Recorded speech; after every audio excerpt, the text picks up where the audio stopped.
Bom dia a todos. Realmente é sempre uma alegria poder rever amigos, rostos, corações tão conhecidos. É muito bom. A gente já chega chegando. Eu acho que a leitura que nós tivemos agora vem bem ao encontro do nosso trabalho nessa manhã, de fazer uma reflexão, mergulhar um pouquinho mais nas palavras do Evangelho, né? As palavras nos trazem aí um conhecimento que, conforme a nossa maturidade, o nosso entendimento, o nosso desenvolvimento mesmo intelectual, até mesmo afetivo, vai nos favorecendo a ter determinado olhar para as mesmas palavras, né? Não sei se vocês já perceberam, mas ao longo de muito tempo a gente abrindo as mesmas lições, como a gente olha para elas de forma diferente. Eu não sei vocês, mas quando eu comecei a leitura do Evangelho, eu falava assim, nossa, como essa leitura difícil deve ser importante para a gente, né? Em que lugar que ela é importante? Mas a gente, na insistência, na persistência, lendo, desvendando, participando de grupos de estudo, como isso vai realmente sendo um roteiro de vida para as nossas vidas, né? Ter o Evangelho diariamente na nossa vida é uma higiene mental tão importante quanto aquela higiene que a gente faz diariamente para o nosso corpo físico, quando a gente, por exemplo, toma um belo de um banho, né? Principalmente aquele banho ao longo de um dia de trabalho, que a gente vem cansado, aquele banho restaura as nossas energias.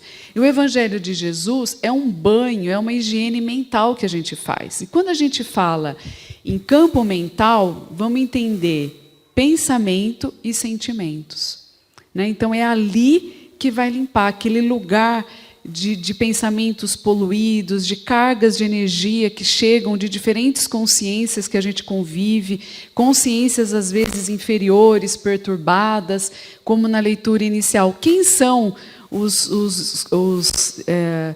amigos ou quem são os espíritos que a gente convida para ser a nossa companhia? Porque depende do que a gente faz, a escolha que a gente tem no nosso dia, dos lugares que a gente convive, estaremos bem acompanhados ou mal acompanhados. Mas, independente dessa escolha, que às vezes acontece de forma consciente ou por imposição da vida, nos cabe a tarefa de diariamente cuidar dessa mente.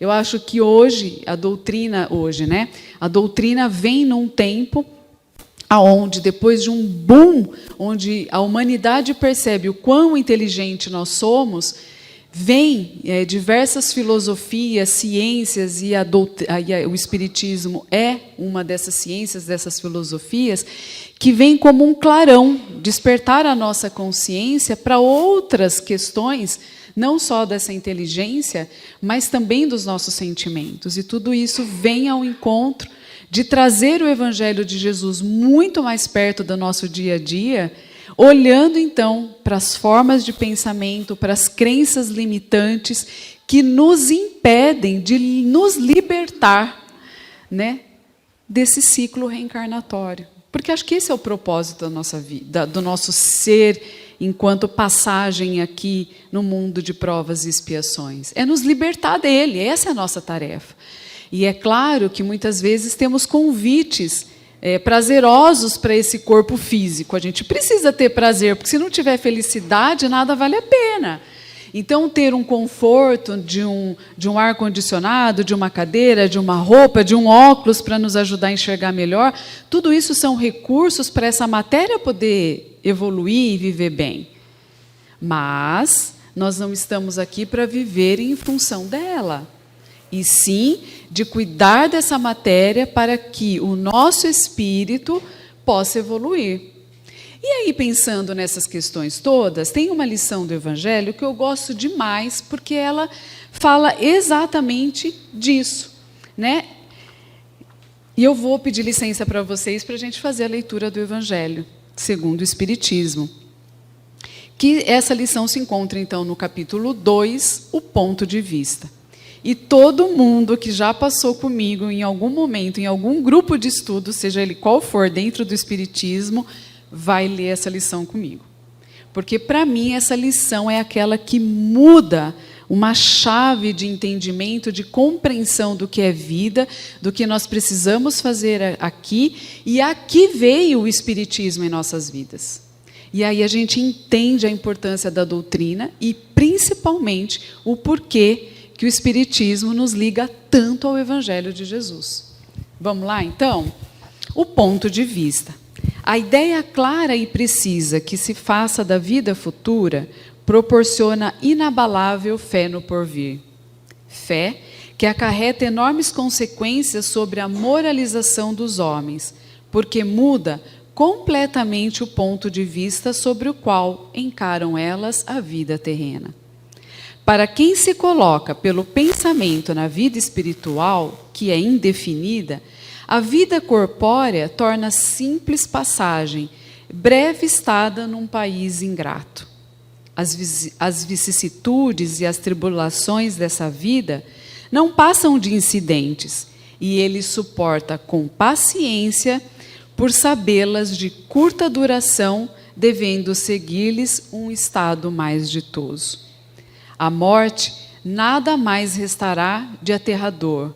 Deixa de ser a porta que se abre para o nada e torna-se a que dá para a libertação, pela qual entra o exilado numa mansão de bem-aventuranças e de paz.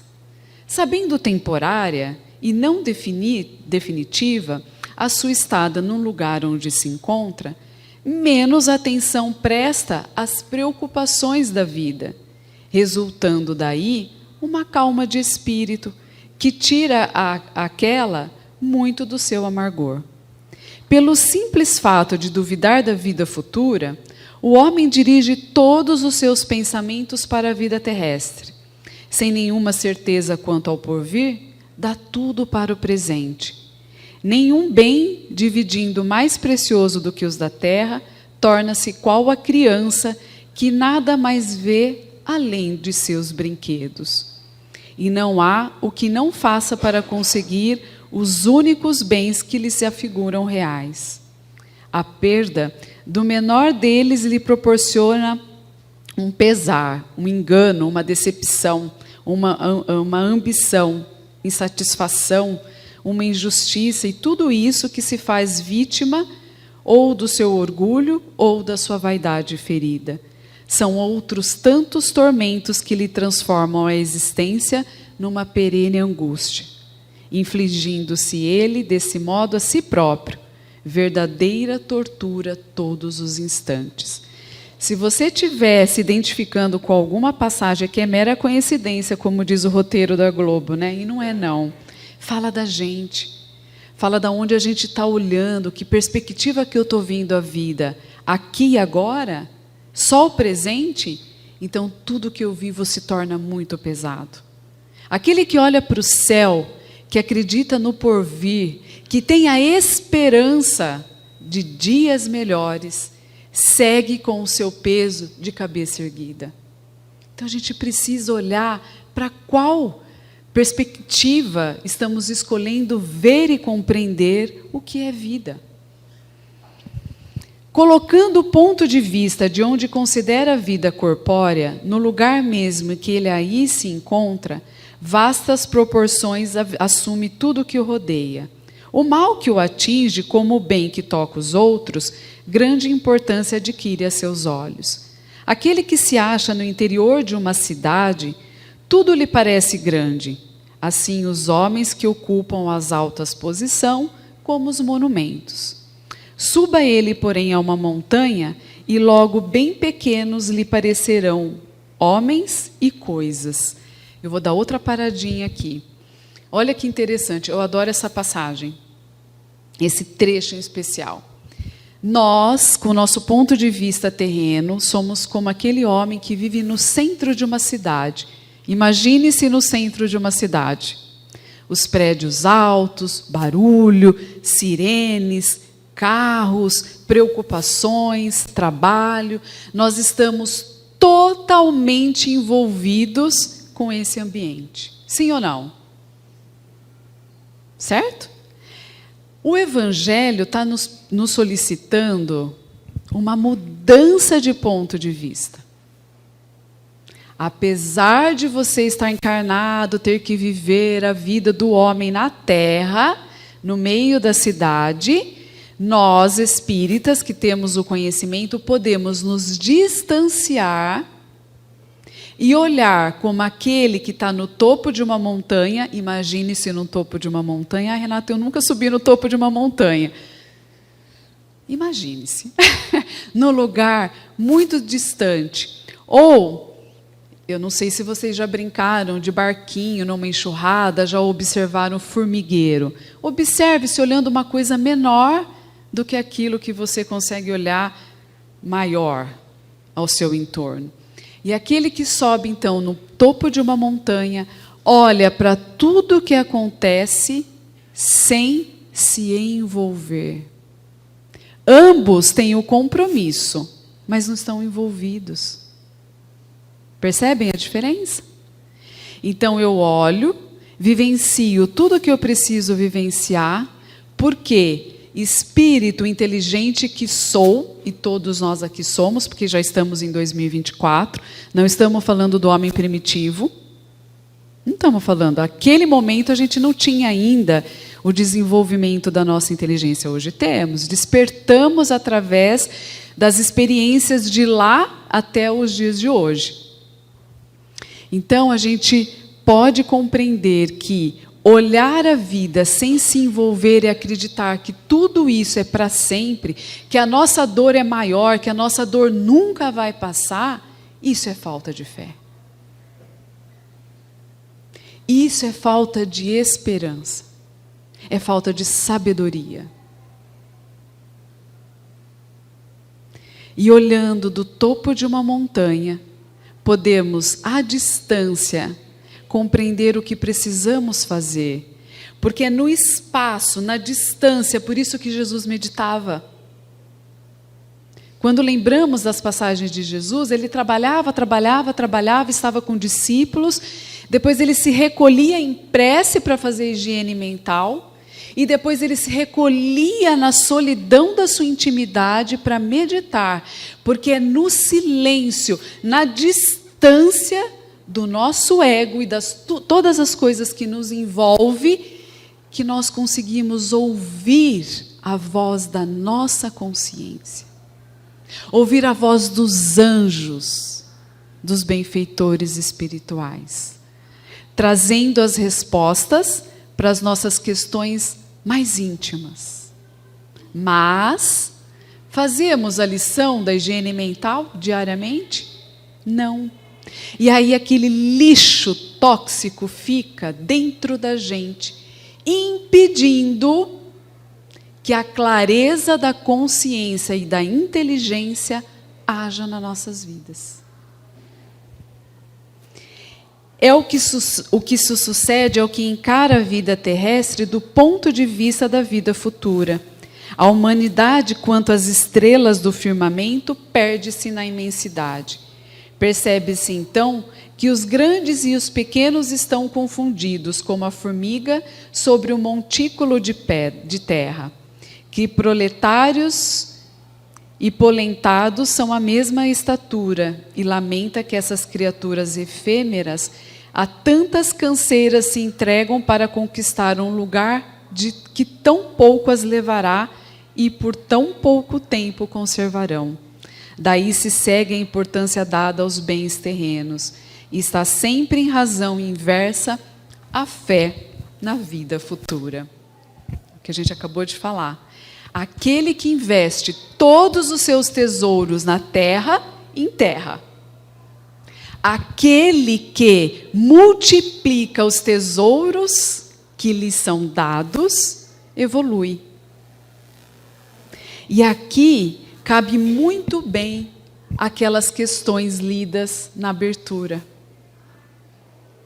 O que temos escolhido fazer? Aí eu pergunto, o que tem nos movido? Quais são os nossos interesses hoje?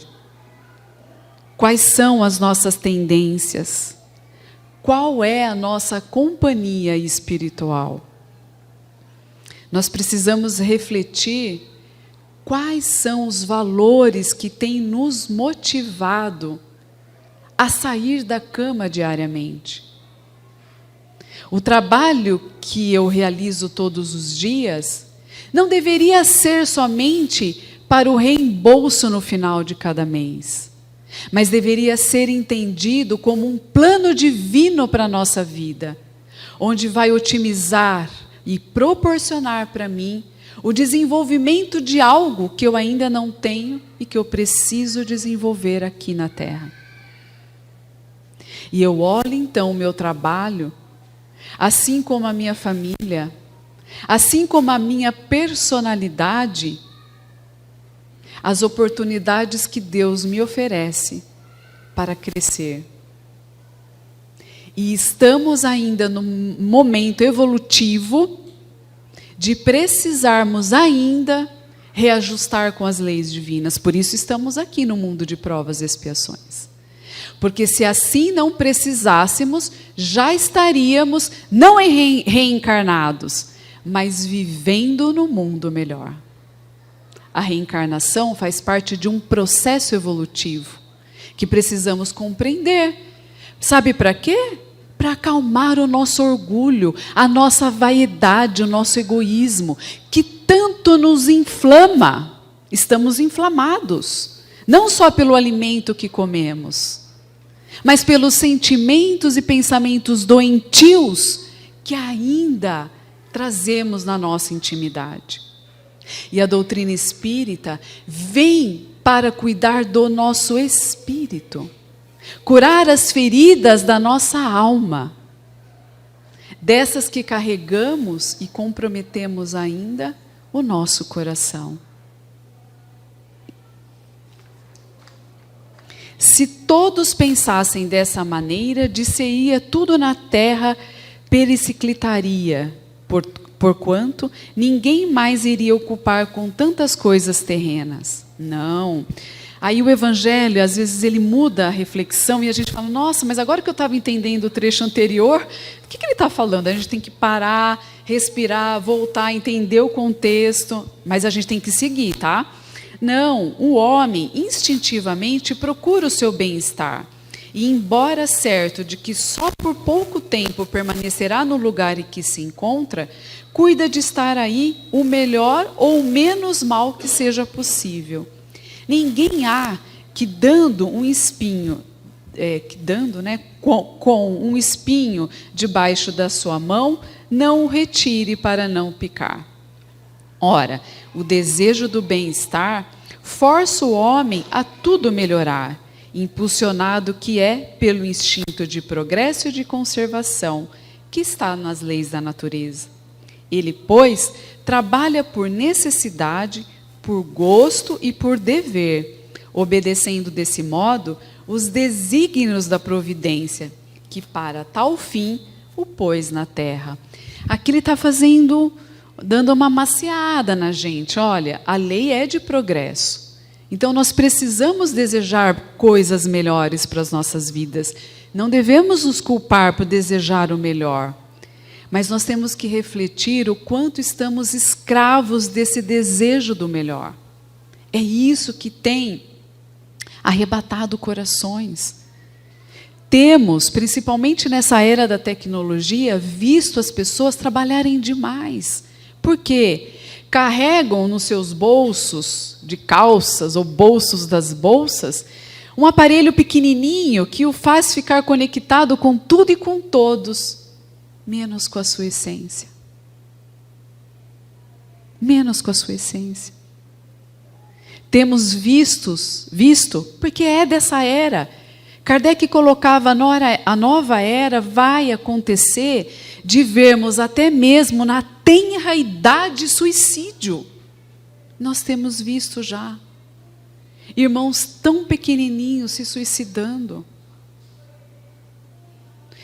Eu acredito que esse tormento todo é para nos chamar a atenção de que nós não somos somente o corpo físico, de que dentro dele habita um ser muito mais nobre que a gente não está valorizando.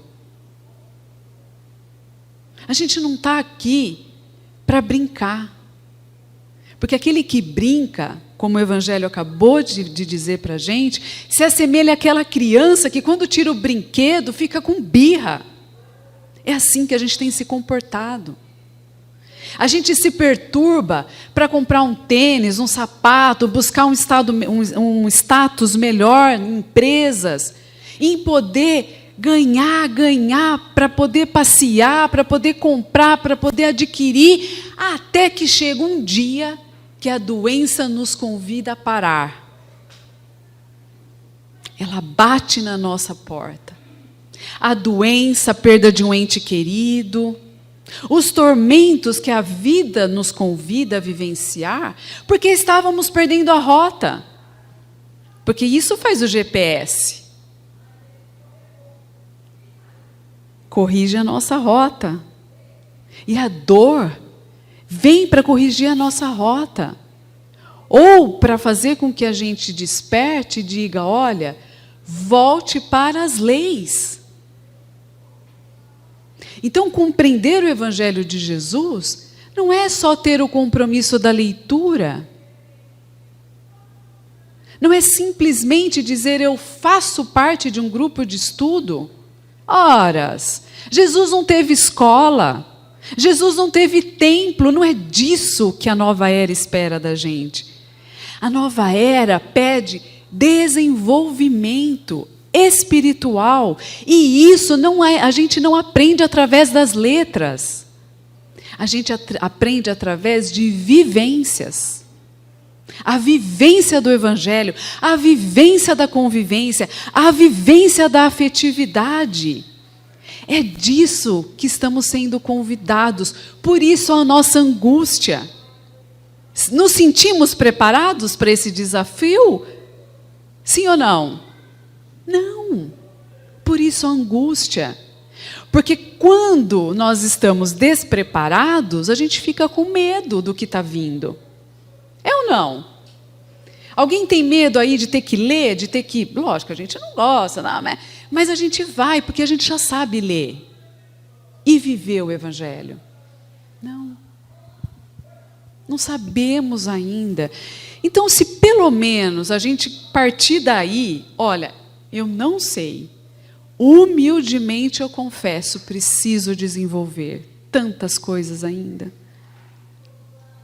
Porque se eu parto daí, o Evangelho começa a me construir a partir de onde eu vejo que eu estou. Agora, se eu coloco como... Vamos fazer uma comparação com as Olimpíadas, que está todo mundo assistindo, né? Gente, vocês ficam olhando aquele... Eu falo, a gente olha as performances e tudo, eu não teria condição nenhuma de... né? O tempo, as habilidades, mas a gente está olhando para o resultado e para o caminho construído por cada um deles. De renúncia, de sacrifício, de ter que se alimentar conforme é o ideal. E o que a gente faz, comparando com a vida do Espírito? A gente tem renunciado? A gente tem se sacrificado?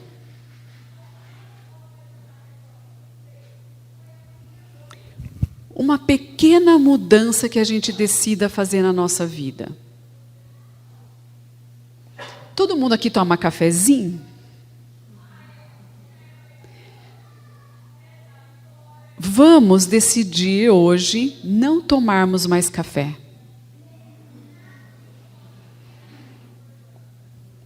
Primeiro, temos o hábito. Segundo, é um psicoativo, causa dependência. Eu sou dependente químico, além do hábito. Olha quanto esforço e renúncia eu preciso fazer para deixar um café. Vocês acham que é fácil o sacrifício para conquistar o reino dos céus? Não é. E são nas pequenas coisas do nosso dia a dia que nós construímos o reino dos céus. Mas nós, por negligência, por preguiça, ou seja lá qual for o motivo, A gente olha onde nós estamos e olhamos para Jesus e fala, está muito longe, então como está muito longe, eu vou ficar mais um pouquinho onde eu estou. É ou não é, gente? Isso não é sacrifício. Isso pode ser preguiça, negligência, ou como eu falei, qualquer outra coisa. Mas não é esforço, não é renúncia, não é sacrifício. O que o Evangelho está colocando para a gente, à luz de uma doutrina que vem nos falar do ser espiritual que somos, nos convida a refletir profundamente nas conquistas que precisamos realizar. Então, quando a gente olha para a nossa vida vai nos dizer quais são as nossas necessidades. Mas, para isso, eu preciso ter coragem de olhar para mim mesmo. E olhar que eu carrego, às vezes, um orgulho, que eu sou ignorante em outras coisas, ou que eu sou preguiçoso, ou que eu sou vaidoso, guloso, e por aí vai. Jesus nos trouxe uma vida simples, sem títulos, sem templo, sem espaço, sem casa. Ele vivia o que o momento lhe pedia, sem ficar preso aonde ele estava, o que ele deixou para trás para poder estar aqui entre nós. Ele veio das altas esferas, né? Ele não reclamava dessa falta. E ele também não se preocupava com o futuro. E ele sabia o que aguardava. Por que nós vivemos tão carregados de preocupações? Por que tantos tormentos desnecessários, a mais acrescidos pela nossa ignorância?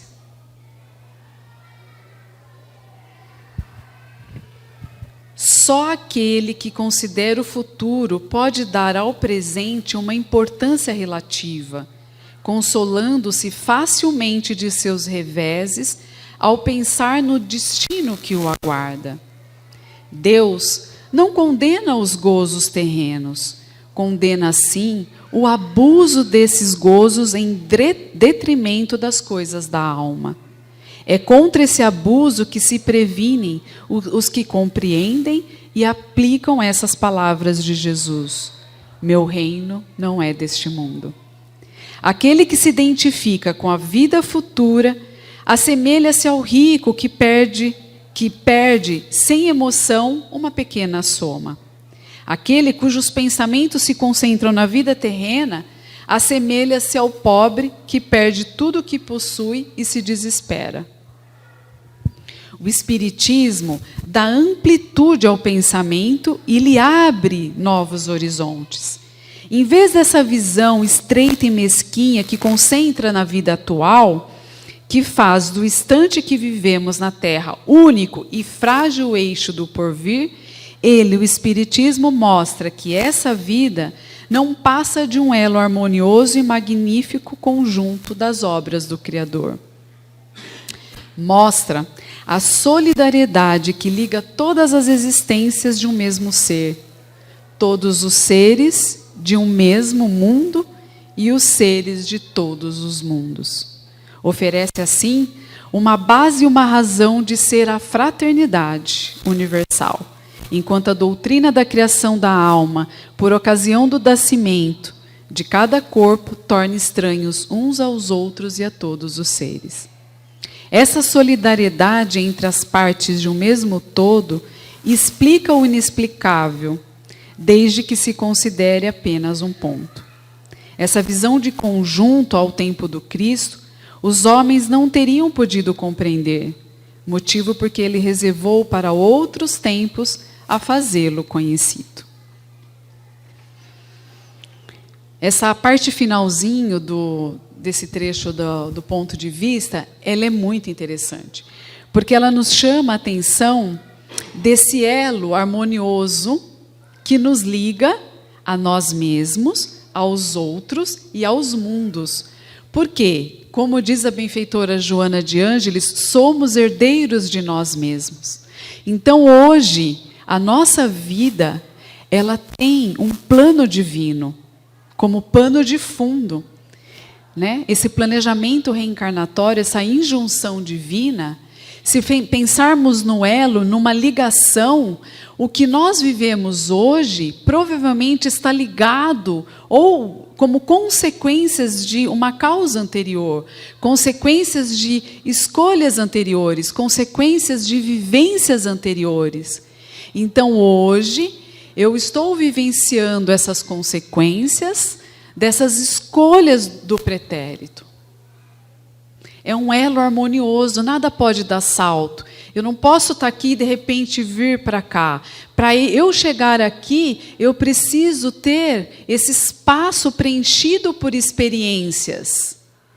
Assim como tudo que me liga ao outro, tudo que nos liga, também não é ao acaso que estamos juntos. Assim como todos nós, então, aqui do planeta Terra, assim como nos ligamos aos outros, e aí a dimensão é imensa.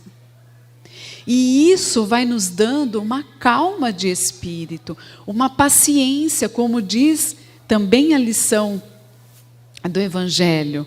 Quando a gente vai ler a definição de paciência, a dor é aquilo que Deus envia aos seus eleitos. Porque isso é que vai gerar a nossa calma, de reajustar as leis, de voltar para aqueles pontos aonde infligimos a leis, aonde fomos preguiçosos, porque assim é o aluno na escola. Se ele não frequentar e se ele não passar nas provas, ele vai ter que repetir toda a lição, repetir as provas, até que ele vai estar apto a ir para outro estágio. Essa é a nossa conquista. E eu quero trazer aqui, para ir finalizando a nossa reflexão na manhã, uma frase de Eurípides Barçanufo, que é muito conhecida, é o lema do professor Eurípides, quando ele traz: poderoso é o sol da verdade. Né? O sol, esse nosso astro-rei, ele dissipa todas as energias deletérias. Vocês já percebem que as nossas aflições, as angústias, principalmente daquele que está doente, piora à noite, na madrugada? Porque não tem o sol. A gente tem que honrar o sol todos os dias. Na presença do sol, as energias deletérias, elas são muito facilmente queimadas. O fogo transforma. Tem uma alquimia acontecendo. Ele vai para que a lua das nossas emoções possam vir à tona. Consciente e inconsciente vindo à tona para ser trabalhado. Tudo aquilo que fizemos pensando, olha a higiene mental, a importância. Se não fizermos essa higiene, a sujeira vai vir com tudo. E aí, quando a gente pensa na verdade, o Evangelho de Jesus, ele traz um conjunto de verdades. Tão poderoso é o sol da verdade. Poderoso é o Evangelho de Jesus, que traz para a gente quem nós somos, o que estamos fazendo aqui e para onde devemos ir. Nos dá o roteiro para nós olharmos para todas as nossas imperfeições e entendermos que o nosso propósito é desenvolver as bem-aventuranças, que são aquelas sementinhas guardadas, latentes, aguardando o despertar. Por isso, assim como aquela semente que a gente coloca na terra, ela precisa de estímulos para crescer. Nós também precisamos de experiências para fazer brotar. O conhecimento é uma das vias de recursos para estimular essas bem-aventuranças. E aí, eu fiquei pensando nos atributos do nosso espírito. Quais são as qualidades inerentes ao espírito que faz com que esse sol, ao tocar esses atributos, faz sair e florescer o nosso lado melhor? Aí eu pensei assim, o Evangelho, ele toca profundamente o atributo do nosso pensamento. Ele mobiliza a nossa vontade. Ele amplia a nossa consciência. Ele renova o fluxo das nossas energias. Principalmente as energias que estão na nossa malha perispiritual, que é o arquivo dos registros de tudo aquilo que nós já vivemos. O Evangelho auxilia na reestruturação dos nossos sentimentos doentes. Sim ou não? Promove o entendimento do amor. Porque se tudo começa no nosso pensamento, nós precisamos ter o conhecimento para ter uma ideia do que é o amor, para que a gente busque vivenciar para depois sentir o amor. Então, primeiro a palavra, que ela por si só, ela é morta, não nos leva a nada, mas depois da palavra, a inteligência, a compreensão e a vivência, para que o sentimento desperte. Ensina a pensar, e daí o Evangelho desenvolve razão. E aí o próximo passo, usando a inteligência e a razão, sabe o que a gente tem na sequência? Discernimento. Então, com a experiência, a inteligência desenvolvida, vamos observando os acertos e os erros, os equívocos e o sucesso. E essa dualidade que vivemos sempre aqui nesse planeta, vai fazendo, com o tempo de experiência, a desenvolver o discernimento. Inteligentes que somos, não vamos querer mais o mal. E daí vamos vendo os benefícios que o bem traz para as nossas vidas. E decidimos, por uma escolha inteligente, viver mais tempo no bem, porque a gente dá umas belas escorregadas, do que viver naquilo que eu já sei que faz mal para mim. E o Evangelho também nos ensina o respeito ao livre-arbítrio. E quando a gente fala de liberdade, a gente precisa entender o pensamento, a vontade e a consciência direcionando a gente para o bem. Isso que a gente entende como livre-arbítrio, dentro da doutrina, né? E então, fazer o bem vai nos fazer bem. E provavelmente, fazendo bem a mim mesmo, eu começo a me amar. O meu lado sombra já começa a ficar pequenininho. Eu já não vejo mais as minhas sombras, as sombras do ego. E começo a ver o amor que sai de mim. E esse amor que sai de mim vai em direção ao outro. E eu começo a fazer o bem para o outro. Eu começo a amar o outro. Essa é a verdadeira caridade, que independente da ação, é banhada por amor e por bem-querer. Independente se ela é física, material, espiritual, ela é fruto de um amor. E para a gente finalizar a nossa conversa, eu peço para vocês olharem também essa frase de Emmanuel, que ele coloca assim: ante a exposição da verdade, que é o que a gente está fazendo aqui, não é? A gente está expondo uma verdade. Ante a exposição da verdade, não te esquives à meditação sobre as luzes que te recebes.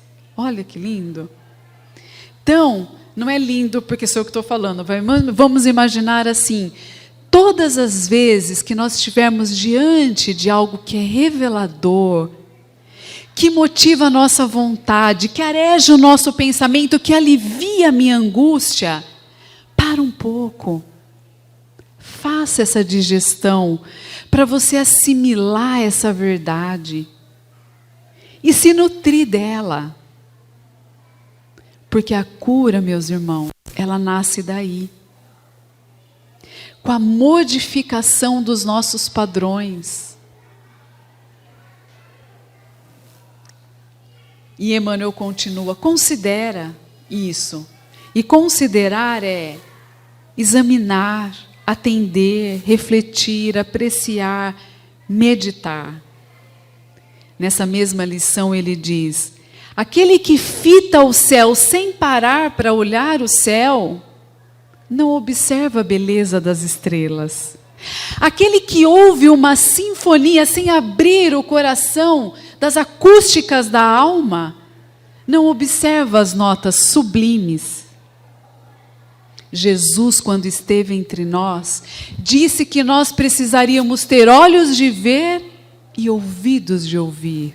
Os olhos para observar e os ouvidos para ouvir aquilo que vem do mais íntimo do nosso ser, na nossa intuição. Sigamos em paz, sejamos a paz que tanto desejamos no mundo e, acima de tudo, sejamos felizes, porque a vida, meus irmãos, é um presente de Deus. Ele nos dá uma oportunidade para sermos melhores. E como eu disse para minha filha hoje de manhã, você já ouviu aquele ditado, Júlia? Cavalo dado não se olha os dentes?